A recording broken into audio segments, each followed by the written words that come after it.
A pinhole camera captures an image upside down. Ok, on va ensuite regarder finalement les trois derniers. Alors le dernier, même on peut le faire tout de suite, hein. Des textures, c'est des images. Là pour le coup, ils sont principalement en violet. Un violet, c'est pour donner un aspect de relief, c'est ce qu'on appelle de la normale.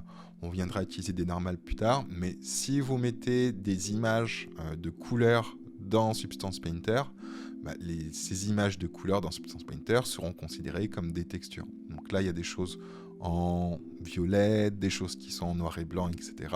Mais une texture, c'est ni plus ni moins qu'une image.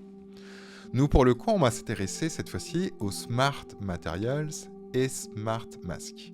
Si je prends Smart Materials, que par exemple, on voit qu'ici, en aperçu, j'ai quelque chose qui est jaune avec du marron à certains endroits, etc. On verra pourquoi il y a du marron à certains endroits et comment le configurer. Mais là, je me dis surtout, ça peut être super chouette. Je vais prendre mon matériel. Comme d'hab, je le drag and drop dans mes layers.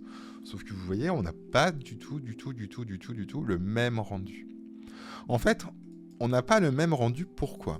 Parce que, en fait, tout ce qui est Smart Mask et Smart Materials, Substance Painter a besoin de pas seulement afficher votre objet, mais il a besoin de le comprendre concrètement, de comprendre son relief, de comprendre où est le haut, où est le bas, de comprendre tout un tas de petites choses qui permettront à des éléments qui sont intelligents, smart, de pouvoir fonctionner.